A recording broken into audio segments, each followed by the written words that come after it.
Okay, so I'm going to walk you through how to make a rabbit cage that is 36 inches wide by 30 inches deep by 16 inches tall.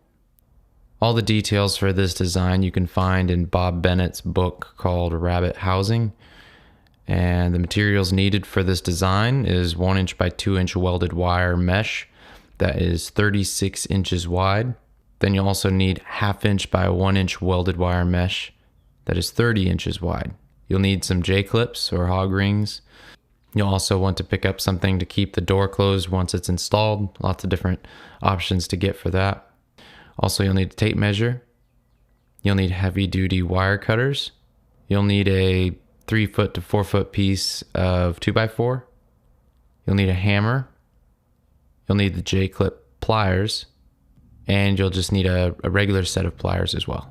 First, you're going to cut the 1x2 wire mesh into a piece that is 62 inches long. That'll make a shape of 36 inches wide by 62 inches long. And then I use my foot to hold one side of it down while I measure towards the other side. And you'll want to measure 62 inches.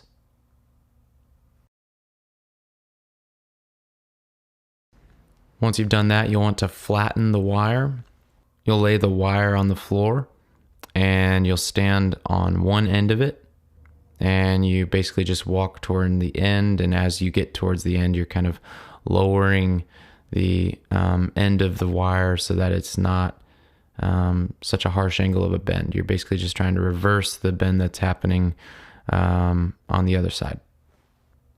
Doesn't have to be perfect, but you'll notice it does a pretty good job. And any little bends or bows, you can just kind of go back and fix. With the wire then on the floor, you'll measure in 16 inches and then lay the 2x4 across the wire.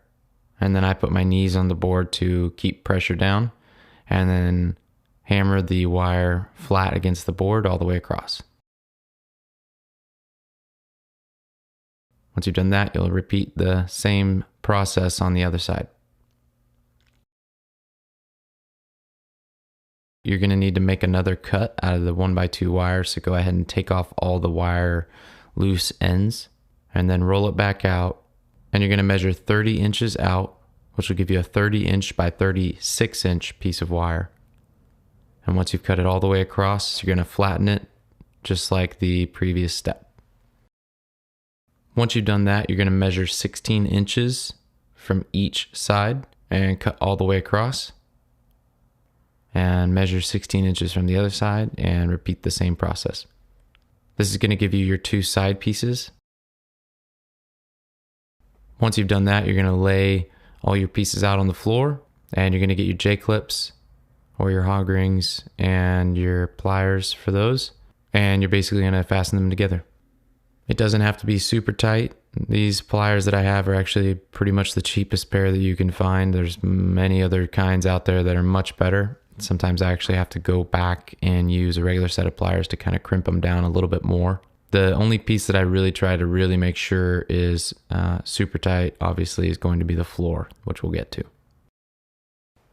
So once you have all sides fastened, you're going to take the 1/2 inch by 1 inch mesh wire and you're going to roll it out. And we're going to cut a piece that is 36 inches wide by 30 inches wide. So depending on your width, it will determine what cut you need to make. But again, that's 36 inches wide by 30 inches. Once you've cut that, you're going to lay it inside your cage. And you're not going to flatten this piece of wire because the upward bend in the wire is going to keep a sort of upward spring. So the floor won't sag from the weight of the rabbits as much. I usually start with my short ends, and then I move to the longer ends after that.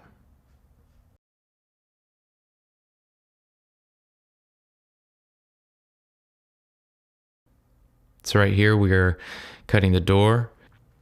The recommendation for door sizes is to have the bottom of the doorway 4 inches above the bottom of the cage or the floor of the cage. Once you've measured 4 inches up from the bottom, you're going to cut 12 inches across and up 11 inches on each side. Another thing that I do is to get rid of the sharp ends around the doorway. I leave about a 1/2 inch stub when I cut. I don't cut all the way flush. This is nice because I can bend them over with regular pliers and create a smooth edge. There are different things you can buy to wrap the edges around, but once I have these bent this way, I've never had any issue. It's very smooth. Once you've done that, you're going to cut a door out. And so I've cut a piece that is just slightly wider and slightly taller. That way, when it's placed inside the cage, if the rabbits push up against it, they are sealing the door even more, and it's not 100% reliant on some door latch system.